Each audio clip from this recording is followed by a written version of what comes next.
And so that I just am so grateful for those guys and the way that they handle themselves.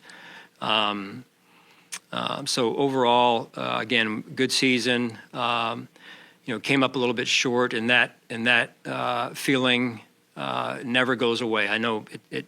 Some people say it goes away. At least for me, it doesn't ever go away until you get to a spot where you can say, "Hey, we were the best in the world," and that is a lofty goal, but it's our goal every season, and that's what we look forward to doing every season. And we were just short of it this year in terms of a couple plays here and there, and that's what happens in the playoffs. Every play gets magnified. You go back to the Ravens game, and you're saying, "Hey, a couple of those plays go the other way, and we're not in that game." But they went our way. And then fast forward a week to last week, and you're saying, "Hey, a couple of those plays didn't go our way, but if they did, maybe we're working again this week in preparation for the Super Bowl." So with that, I'll turn it over to you and your questions.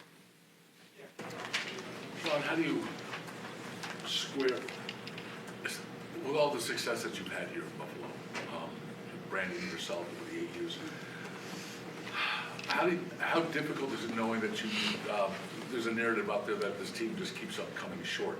And I know there's differences per season, but there's that narrative out there that this team can't get over that hump. How do you address that? Well, until you get over the hump, right? There's always going to be a hump. Where's the hump start, though, right? Or where's it end, right? And I think that's just perspective of that's the easy narrative. And if you kind of get too far down into the weeds of that kind of negative connotation or negative mindset, you forget all the success that you have had. However, no one in this building, myself included, is comfortable or content with where we're at.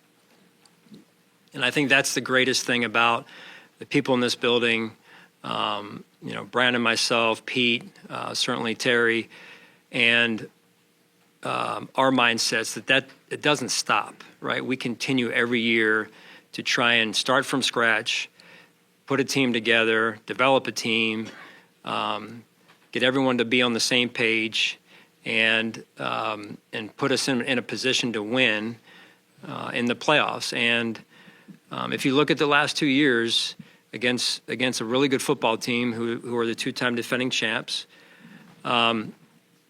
we had the ball with a chance to win down 3 both of these last 2 years. And, it didn't happen.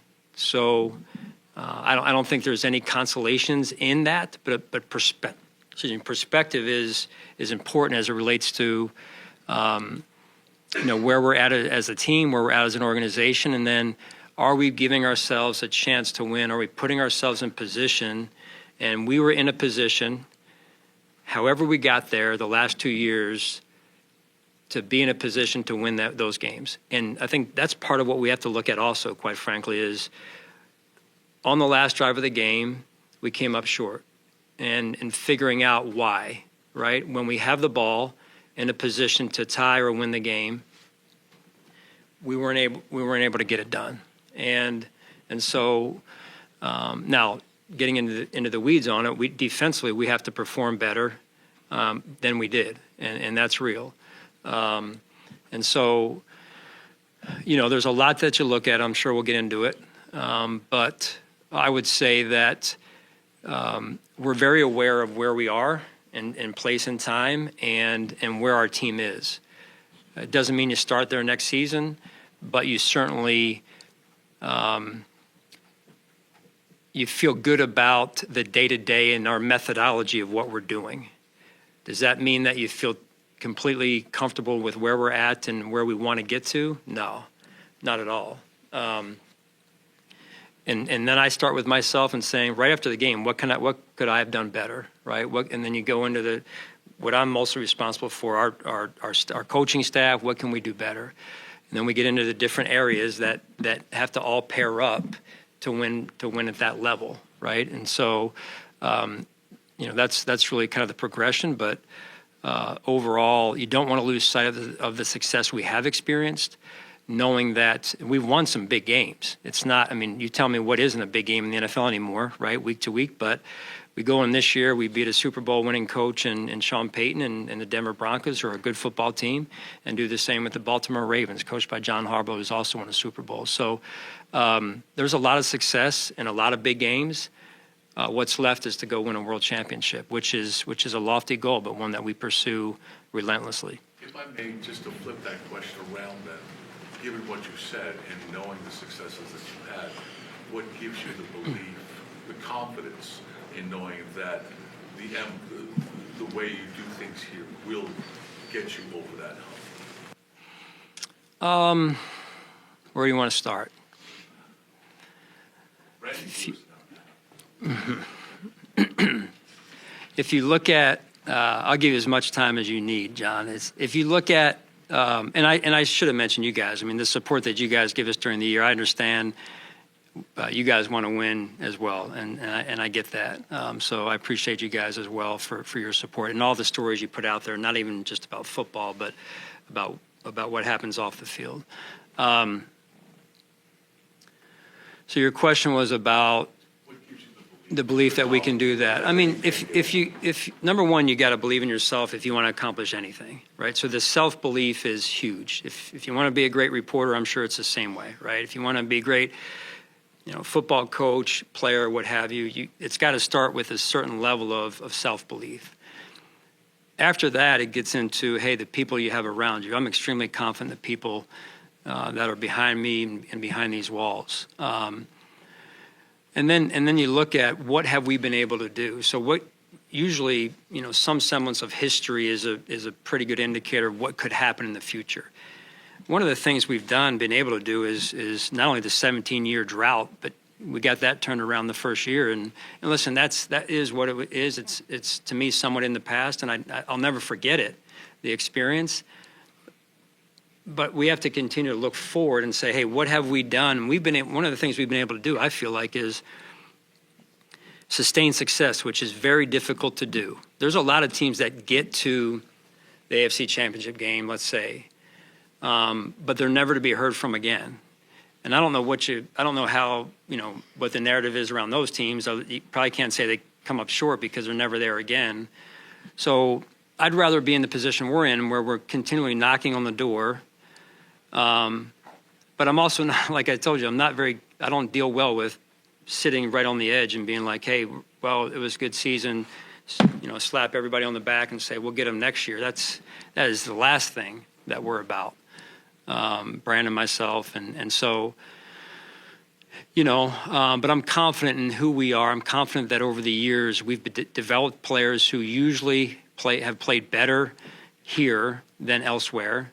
Whether it be college or going to another team on the pro level, confident in that, and I think that's huge, right? That you can do that, and you can take a team this year where we lost a number of leaders, as you guys have documented. We lost a number of players who were significant in our journey to this point, making an impact, and we were able to put it together, form a team. The team came together, and then we were able to win at a level that, to me, you're getting to the AFC Championship game, which is hard. It's difficult to do.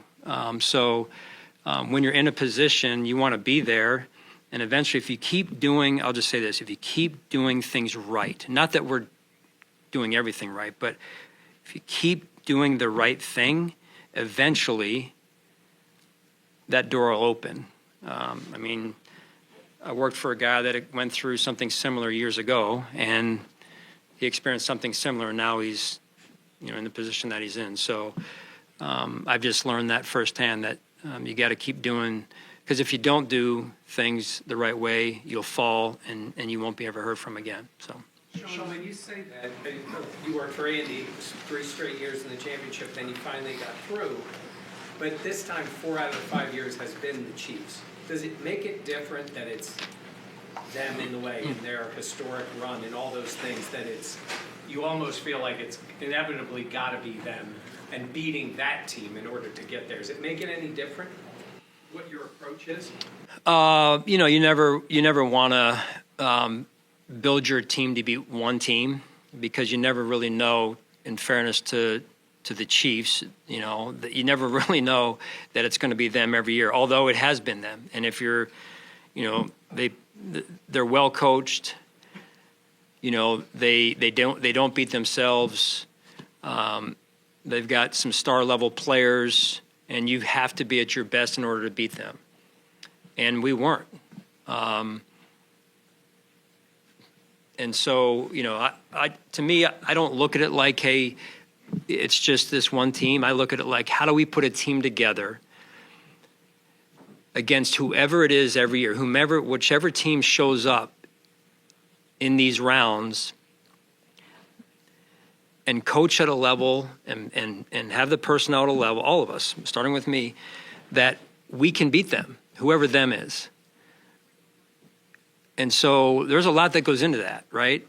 And like I mentioned earlier, from myself, coaching staff, personnel, all the things that training room, weight room, it all has to be at a level of, are we Super Bowl equivalent in every area that we're operating in? And those are the conversations that have to continue to happen, and they have to be, yes, filled with love, but also truth. And if not, we're wasting our time. I mean, that's the reality of the situation, right? So you don't get up at whatever time you get up to get in here and stay late, to keep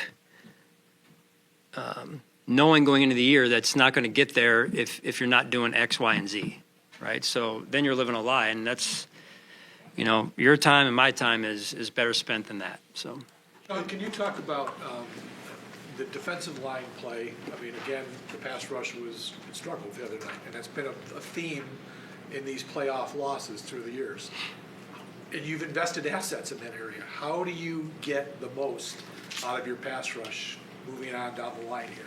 you guys know what I believe in and how you build a team, and we have a quarterback. I think our offensive line has done a really good job, and in some cases our defensive line has done a really good job. The defense, a really good defense, starts up front.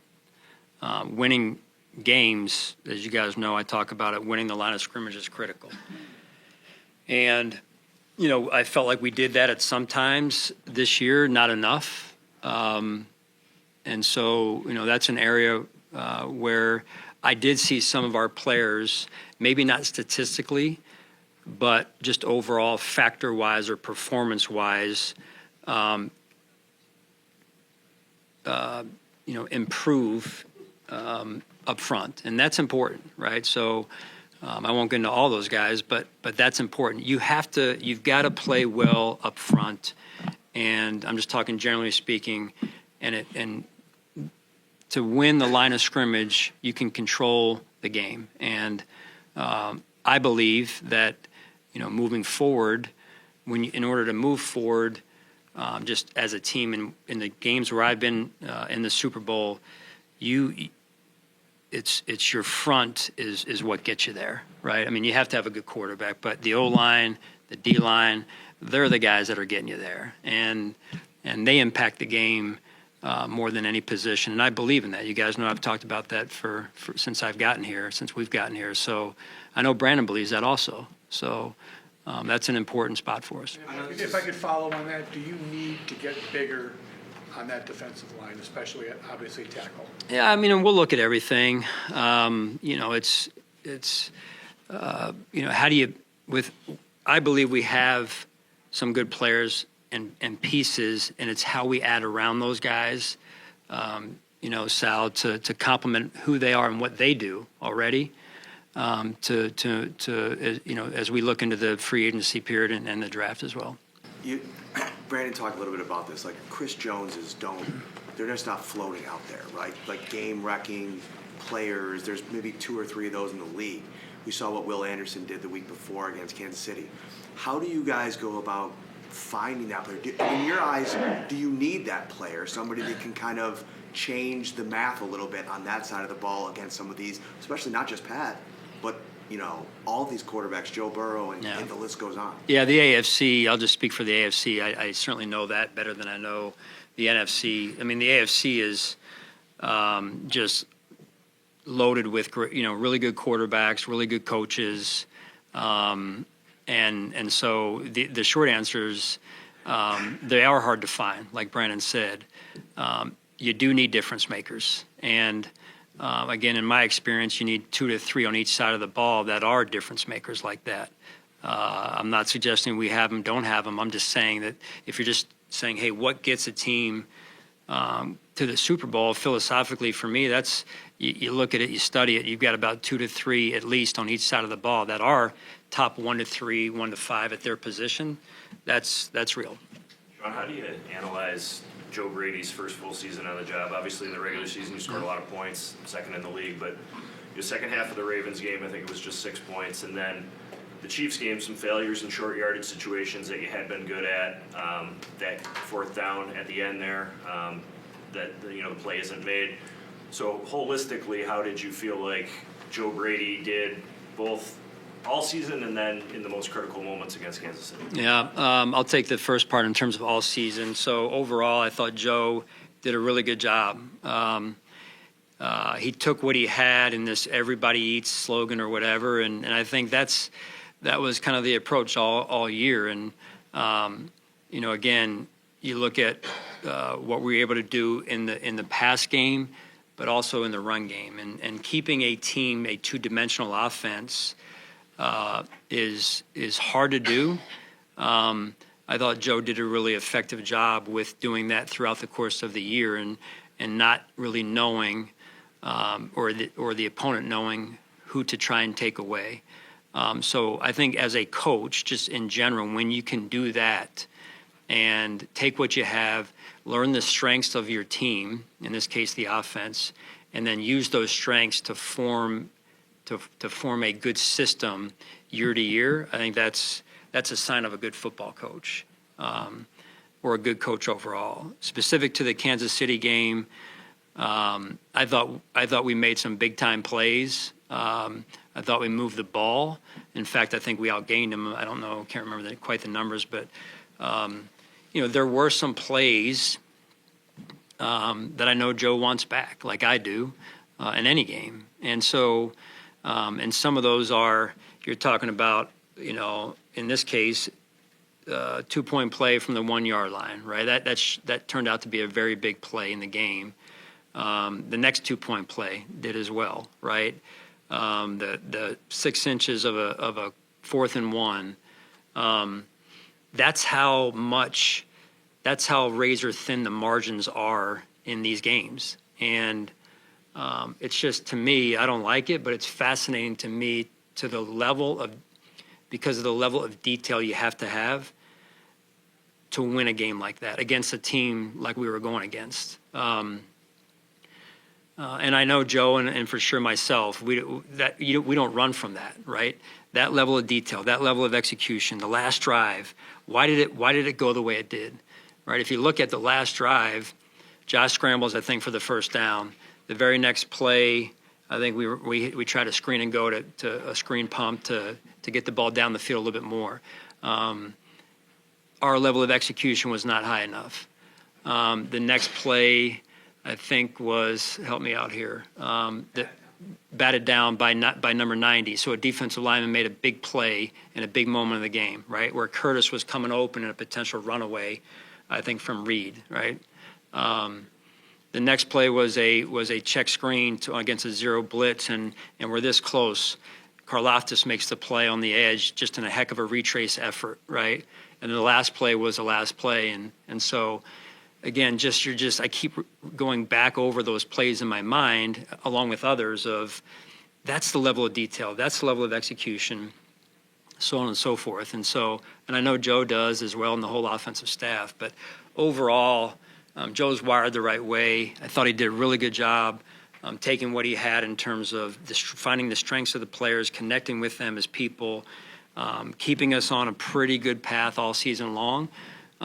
Which was hard to do when you go through some ups and downs and whatnot. Sean, to stick with coaching for a second, how do you evaluate the job that Matthew Smiley did this season, and what's your level of confidence in him? Yeah, Matthew's done a nice job. But listen, I know there's plays that have come up, and I know he doesn't feel great about them, nor do I. those are learning pieces for a coach in his position. And one of the things that's interesting about a special teams coach or the position that they occupy is when you get some injuries like we had in particular on the defensive side, unfortunately, we kind of started with them, they stayed with us, and they kind of disappeared a little bit towards the back quarter of the season. They reappeared. But usually the special teams coaches feel the cumulative effect, because what happens is the special teams players get split up into defensive roles, and then they are left with, hey, what's left in terms of how I can formulate a group to go out there and play effectively. So all that being said, I'm confident that Coach Smiley is going to learn from those situations and plays that came up this year, and he knows we can't give up some of those plays that we gave up, and we have to be better. Going back to the defense, they scored 32 points, their season high for the year. They had 28 first downs, which was tied for their second most of the season. There were other numbers that were good, exceeded their own, even their own standard, as good as they are. From a defensive standpoint, what, from an evaluation standpoint, do you need to do to keep them from having their best day of the year against you? Yeah, I think Mark, and it's a fair question. We've played really good defense for a long time here. That's what we're used to doing. I would say this year probably not as good as we've played in the years prior. One of the things, however, I thought we did a really good job at this year, which has also been a hallmark of our defenses, is taking the ball away. I mean, part of this scoring on offense is from the defense taking the ball away. We did it again in the championship game, the AFC championship game. That being said, we didn't do enough. We didn't perform well enough in the Kansas City game. I would say, if you look back at it, we did make a key stop, the year before, similar, to allow us to go have a chance to win the game, which is prospectively an important piece. But to your point, we have to figure out a way to perform better against that football team. Sean, you've been supportive of Dalton. His teammates certainly have. It's commendable that he's played injured, I guess, which has come out now. How did you and the training staff, I guess, arrive at the conclusion that he would be best served being out there, even if he was playing through an injury? And after that part of it, how do you get him to be more consistently impactful going into year 3? Well, Dalton's a really good football player. I think sometimes what happens is some of these young players come in and they set the world on fire the first year, and then what happens naturally is expectations all of a sudden rise to a level of, okay, then the next year is going to be up here. And I think that's just human nature for all of us. And Dalton didn't have that next step up type of year. Some of it was he missed some games due to injury. Then he came back and was trying to play through some of it. As far as the last ball, Dalton makes those plays, and it never comes down to just one play. And I want to make sure everybody knows that. Our confidence in Dalton is extremely high. He knows, and we know, that he has to get to a level of health and strength, playing strength, so that he can remain healthy through the course of a full season.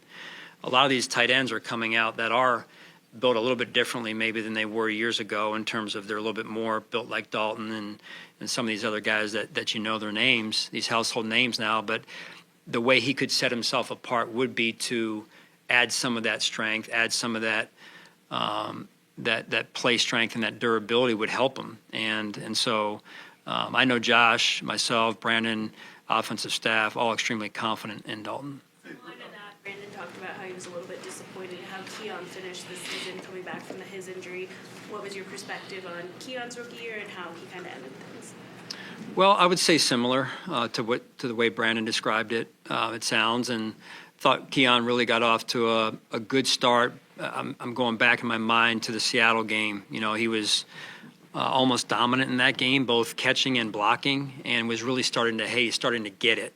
And that's some of the journey for these rookies of getting them to understand how hard it is to play in this league and to play week to week. And you're not going against any slouch corner out there usually. And then he had the injury, unfortunately, at the end of the Miami game, all the while trying to make a play where Josh clearly trusted him. It was a critical 3rd and long play, and then he went down. So I would agree with what Brandon said, and he didn't play his best down the stretch, and some of it probably was due to coming off the injury, kind of get out of sync, out of rhythm a little bit.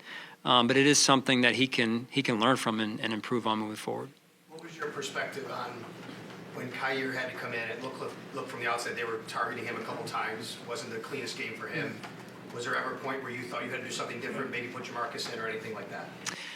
Yeah, I mean, I think what happened in that game in particular is, so they're getting the ball out fast, and you guys saw they're getting the ball out fast. We're playing zone, and so we've got to tighten it up. I'm just talking generally speaking now, defensively, trying to give you guys the whys. And so when they're getting the ball out fast and you're in zone, you can sit there and go live a slow death, or you can tighten it up and play man, or we call it dog, when you're trying to either blitz or play front and coverage, we just call man. So in this case, we did both, and it didn't go great, as everyone saw. And the thing I love about Kyer, that's not going to stop him. He remains steadfast in his belief in himself, and he works extremely hard.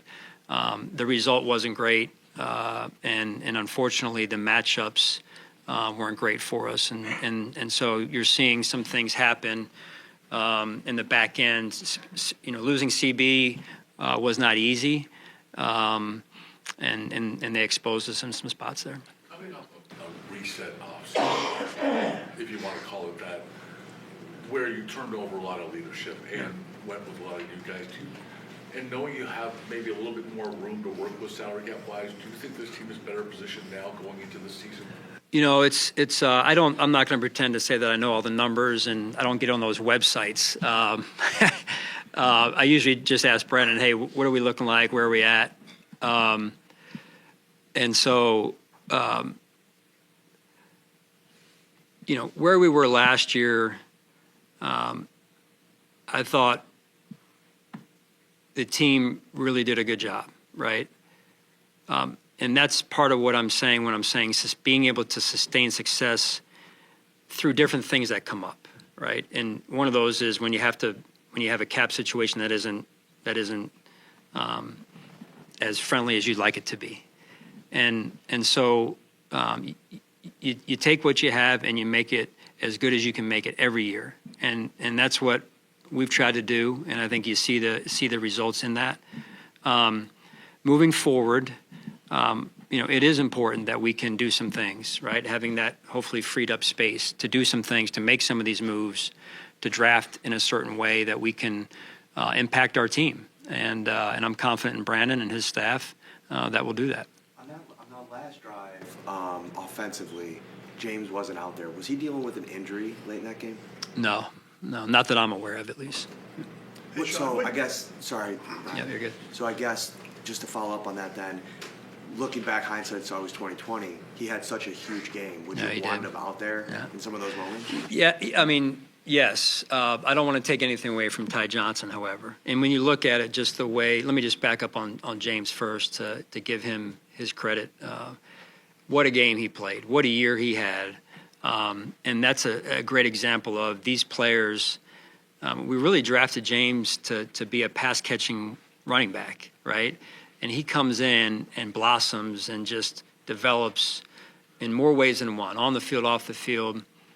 He's in our leadership council meetings in the morning, and then just if you could have stood next to me and heard him in that game, the way what he was saying to me and how he was talking to me, it was even with the year he had, it was like he was on missile lock.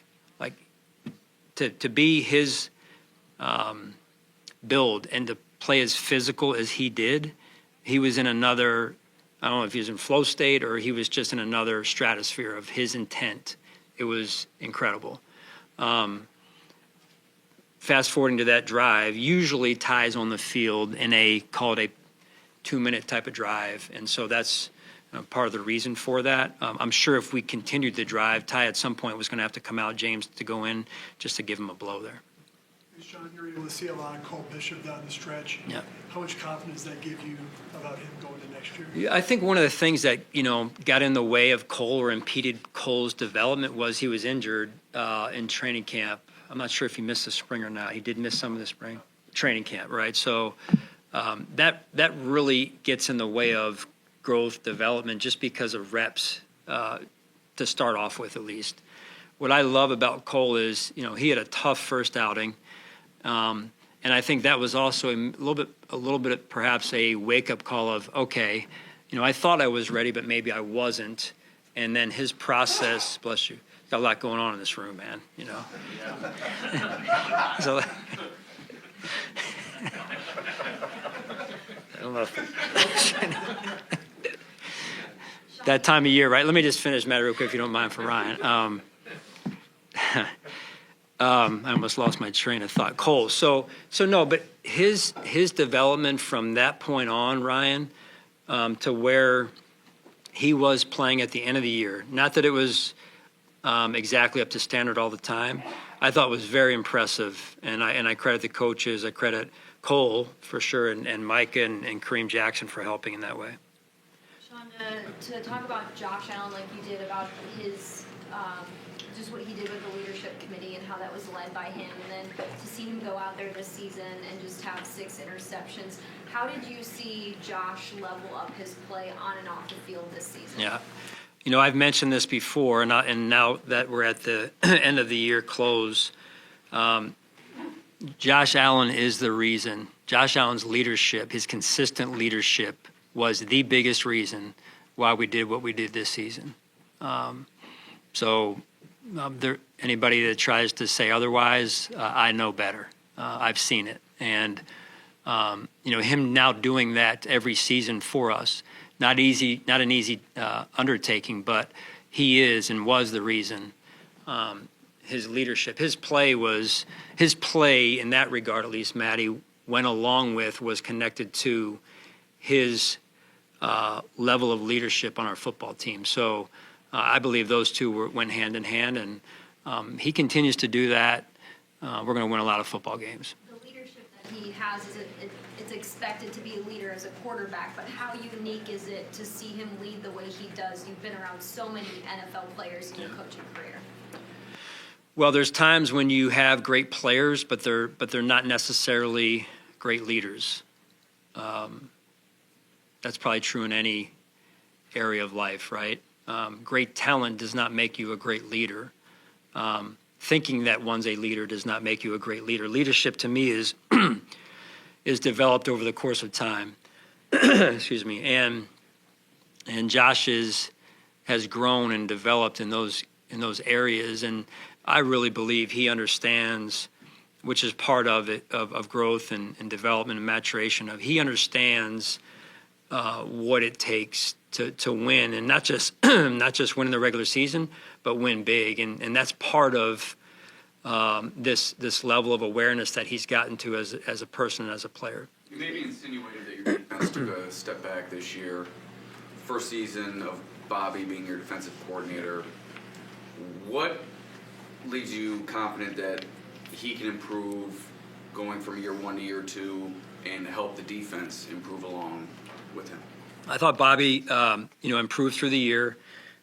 There's a number of plays he wants back in the last game, as do I. And Bobby's wired in such a way that that's going to bother him, just like it does me. And he's a go-getter. He knows football. Calling plays, as I've said before, is probably the hardest job in the building. And he'll learn from those situations the other night. So, it's never about one person, never about one area, one player, what have you. It's how can we grow and develop all of us together. And in this case, Bobby's got his work that he wants to get done and that he needs to do, and the rest of us do as well. Being confident in Matthew Smiley, are you committed to bringing him back in 2025? Yes. Yes. Sean, on the drive with 10, 11 minutes left, did you think about challenging the spot on, I think it was Dalton, on the 3rd down? And how much of that thought process was, well, we like the personnel grouping, so if we're going to do a push. You have a lot going on there in a short amount of time, right? Yeah, I believe we went fast, right? We were on the ball. You know, it was a situation, and I've already spoken with the league about it. I would have liked to have seen them.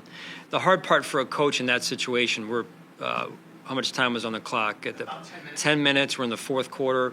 We hold 3 timeouts. I don't really want to use one of those because sometimes spots are a little wonky in terms of how's that thing going to come out. We go down a timeout. You know, you chart these games that usually, especially against Kansas City, you're going to be in a last drive potentially to win the game, and you don't want to be down timeout. So I would have loved to have seen a stoppage there. We spoke about that respectfully, and they didn't stop it. Just because to me, there's a difference between, you know, this type of spot, you know, or this type of spot, or a full yard, and those are all different, potentially sometimes plays that you're trying to use or would use, and so, you know, and again, just where the game was and how the game was trending, it's a good time to be like, hey, let's make sure we got this right. I'm saying in terms of the spot leading into the last play, and for me, again, I thought it was important for us to have 3 timeouts because you never know what a game, usually against them, it's going to be in the last drive. And so was looking for a little bit of a help there maybe. But I understand, too, you're on the ball fast. So there's a lot going on there. And they may not want to chime in and stop it if we're on the ball. That's part of it, I guess. There's a prevailing thought, once again, maybe beyond, I asked Brandon about it as well. I'm not trying to get you guys in trouble, but could you understand why a section of the fan base may think that you guys got the short end of the stick on numerous calls in that game, particularly late? Like I said, not trying to get you in trouble. But you are. No, I mean, listen, we went into the game. And one of my messages to the team, and this happens from time to time, is you're not going to get calls. We're not going to get calls. And I think just when you prepare a team, you prepare them ahead of time mentally for this is the way it's going down. And, you know, that's and you live with that. That's not the reason why we lost. You start looking at that, you lose sight of all the things, all the adjustments you can make as a team, as a person, coach, player, what have you, to improve who we are and how we do things. So there's going to be some of that, and you have to be able to be above that and play above that. Is that a message you have to say often? Is that specific for this opponent? Like, also not trying to. Yeah, no, I mean, I just think you just want to know. I think part of my job in developing a game plan or a plan, a complementary plan every week is what are the things that could get in the way of us winning, right? Or things that we have to be ready to deal with. When you're playing away, it's different than playing at home, and so that's, you know, you hear a lot of people, hey, this is the crew we have this week, and what are their tendencies, and so. You know, look, at the end of the day, the game was decided on the field, and we didn't perform well enough to get the job done. Sean, earlier in the season, I think after you guys wrapped up the division, you guys talked about how the next goal for you guys was chasing that #1 seed. And when we spoke with Brandon earlier today, in his opening statement, he said he would have liked to have the AFC Championship game here in Buffalo. Do you think that's a goal that this team needs to strive for, maybe going forward to make it even just a little bit more likely that you guys can finally get over that hump, having that #1 seed to get an AFC title game here and have that week off during the playoffs? I mean, I've been in that position before and lost, right? I mean, going back to my time in Philadelphia, been #1 seed a couple of years running, had the first round bye, and then a team comes in and beats you. And I certainly understand why Brandon says that. I would like to play at home another round in front of the fans as well. That said, I don't think you can put just everything into that, hey, we got to have the #1 seed, because either way you skin it, you're going to have to play with poise, you're going to have to play with composure, you're going to have to overcome some odds, you're going to have to play with mental toughness as well as physical toughness. And so, you know, it's, to me, it's nice. It'd be nice to have, but when you get it, you can't often go, hey, we're good, and then a team comes in and takes it to you. So I just think overall you've got to have the right ingredients as a football team weather the storm wherever you're playing, because there is going to be a storm, whether it's at home or on the road. You're not just going to roll through an opponent unabated and because you're at home. So. How do you view some of the success of the everybody eats mentality this season versus the idea of having like a number one go-to guy kind of moving forward? Yeah. You know, I think number ones are great. They're hard to find. Let's just say difference making players overall. But you also have to have a certain element of team, right, in those players, right? So, and they're out there. I mean, difference makers are out there. You just got to find them. And but that blend of difference maker, super talented, top 1 to 5 in the position, but also have the makeup, at least a certain level of the makeup of, hey, you know what, this is about the team. That's critical, and that blend is critical. On a number of players, Brandon Bean and even yourself talked about how you had a slightly different demeanor this year. As you look back at the season as a whole, what did you learn about yourself? I got a new haircut. Went with that early in the year. You guys didn't notice, but yeah. I mean, listen, it's. I heard some of the talk, and I appreciate it. And it's, you know, again, it's not like I was like one way and then all of a sudden I did this. It's, to me, it's. I know who I am as a person. I know who I am as a football coach, and I think when you get to that level, and I've tried to impart this on our players, is they're young, right? But when you get to a certain point in your life where you know who you are as a person, and you know what you stand for, and you know who you are as a coach and what you stand for and what you believe in, that's real powerful. And so I think that was a piece of it for me of arriving at that spot.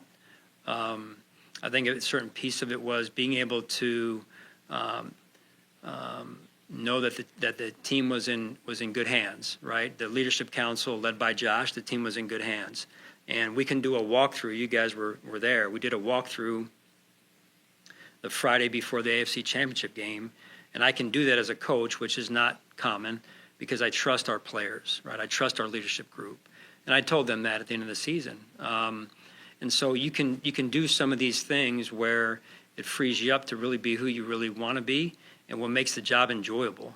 And so I think all those things were just kind of going hand in hand this year, and you know, in this mindset, it becomes a mindset too of, you know, one of the things we did, I believe we've always had a good mindset and a good process, but one of the things I felt like was important is getting our players and our coaches, those that perform on game day, to a spot where they would feel free to just really cut loose and go for it.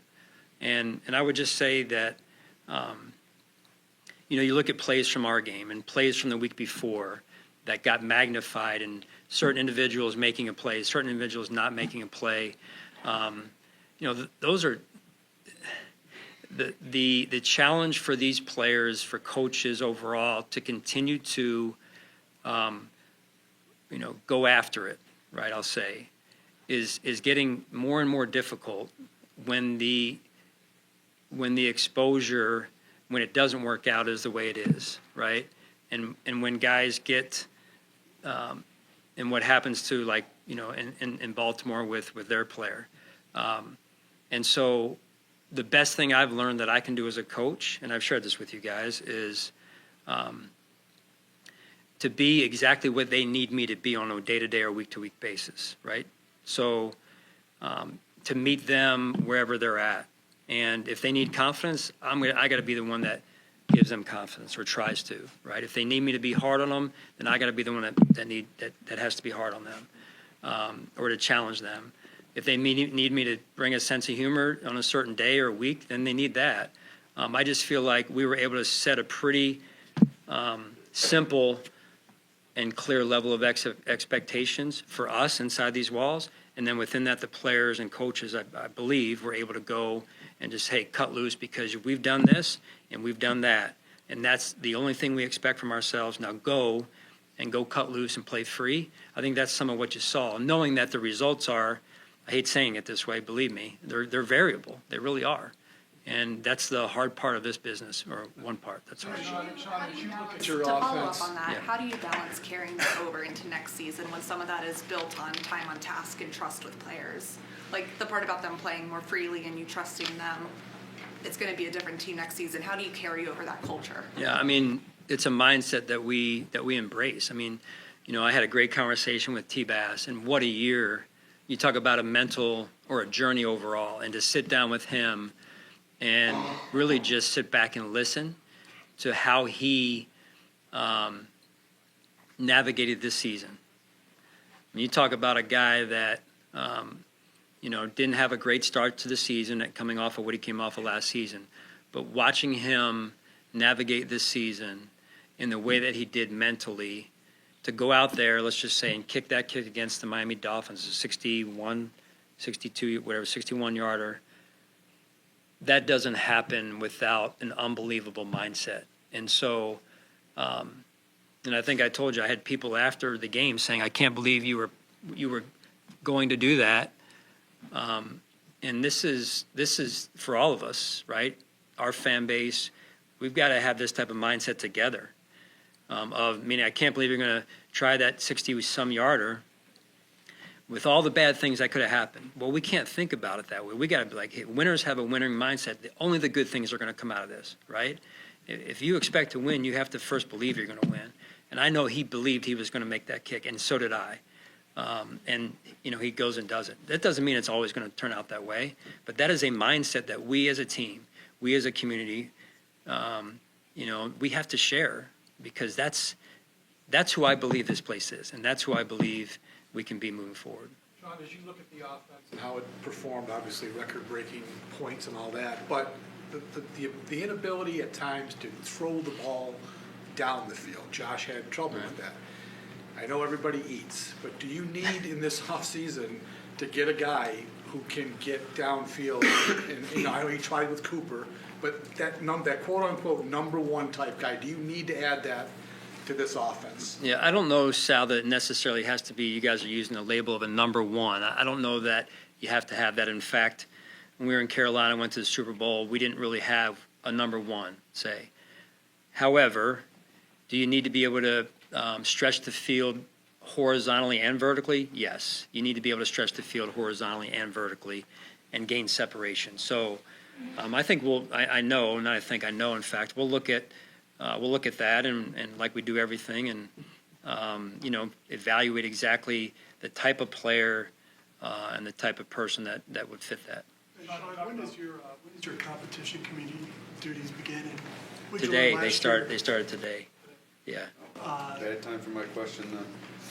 What'd you learn last year about balancing league work and also Bill's work being in those meetings? It's really most of it is in the off time hours. They do a really good job. Troy does of scheduling those in the off hours. So it just means more time, away from my family, really, which isn't great. But it also, though, I think is important because it gives you a voice into, trying to be an ambassador for what's best for the league, in an unbiased manner, of course. Sean, you talked about relationships being so important, and you talked about some of that. Josh on Monday said he was proud of you. You think about the reverse of coaches usually being proud of players. What does it mean to have somebody that you've seen from a rookie, you've seen growing up into this all-pro caliber quarterback, for him to say that he's proud of you? Well, again, I think it's really, I'm proud of him, and it's, based on what he said, he's proud of me. It's, I think, an interesting dynamic, right? And, I don't shy away from that.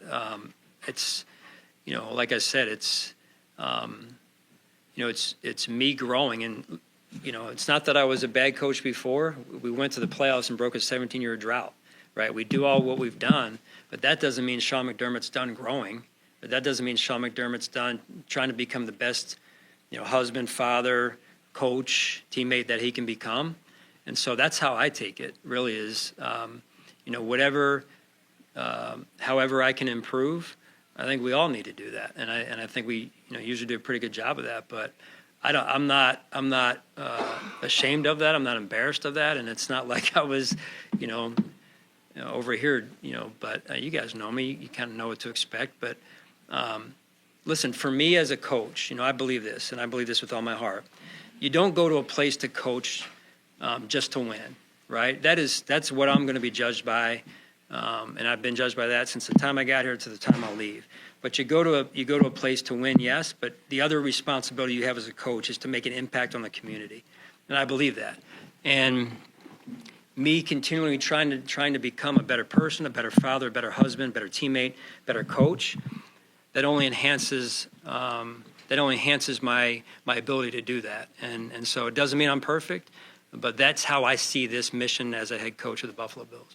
Not trying to make light of that at all, but could 2017 Sean McDermott, could he have envisioned 2024 Sean McDermott pulling out dad jokes?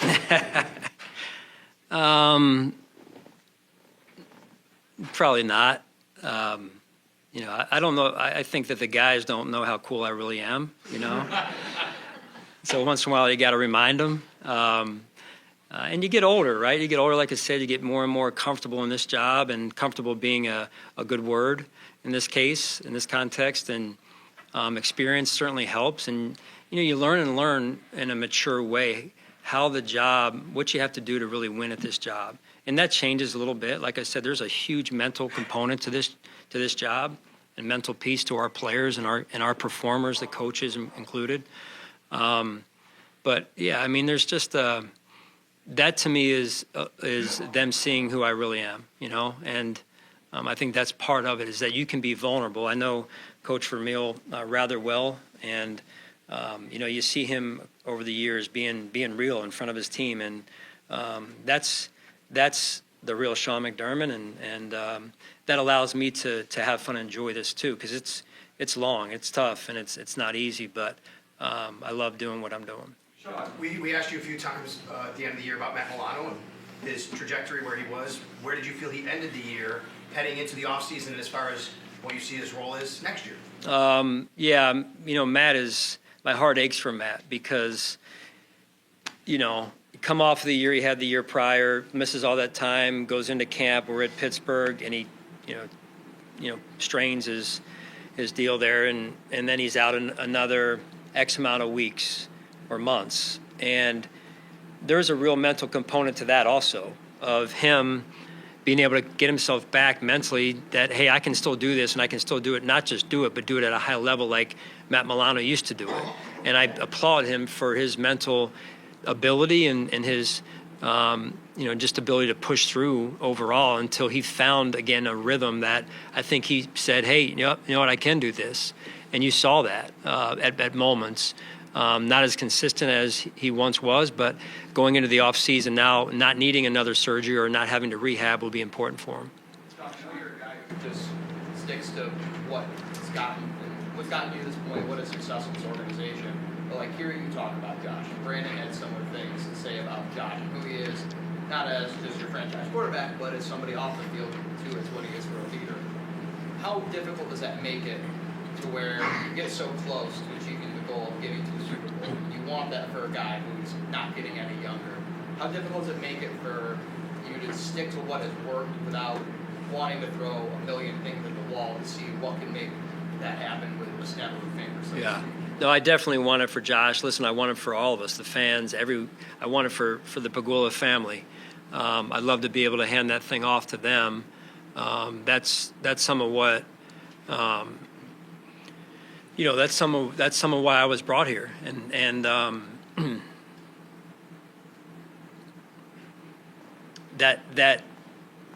that fire burns deep within, and you should know, it's not like we stick with things just to stick with things because that's how we've always done it. That's the last thing we do. We do throw a million things at the wall. It's already begun up in my office and Brandon's offices. That's part of becoming better is, hey, we're going to throw a million things at that wall, and we may agree, we may disagree, but we're going to come out of it with the best darn answer we can for this football team, whether it's schedule, how we handle this or how we handle that, who we draft, all those things. It's those conversations are critical as we continue to move forward. What The was your, team was maybe a pleasant surprise or exceeded expectations for you, whether a player or a coach. Was there anyone that just kind of, exceeded expectations? Yeah, I would start with Dawson Knox. When you get around a person that, again, knows who they are, Dawson served on our leadership council, was a huge component to our success this season, A, from his play, and B, from his leadership. Just a real steady type of person, and a guy that Josh has a huge amount of trust in. And I would say he flies under the radar.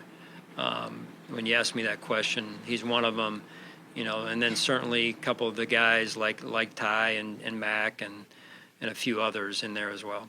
you have certain messages and conversations with every individual player, but was there a common theme and message you left with your group during exit interviews, players, as they head into 2025 and in the offseason? Right. When we met, Derek was in there. I think it's more, I don't ever want them to be defined by a result on the field. Again, I know, and they know very well how they're evaluated. That's the day and age that we are in. But I want them to know, most importantly, that they are more than football players. These guys are brought up, like many professional athletes, as the best in the world since the time they're this small. And is that fair? Is it unfair? I don't really know. The challenge is what's going to happen when they finish playing football, right? And I know, this is, hey, we got to win, we got to do this, and I'm right with you on that. But one of the, again, to me, pieces of being a coach that they need me to be is growing them and developing them in a way that they're not just defined by how well they play on a Sunday or how well they play year to year or the way their career finishes. It's who they become as people in the journey of becoming a great football player, and making sure that they know that when this game leaves them or they leave the game at some point, that they will survive, they will thrive, and they have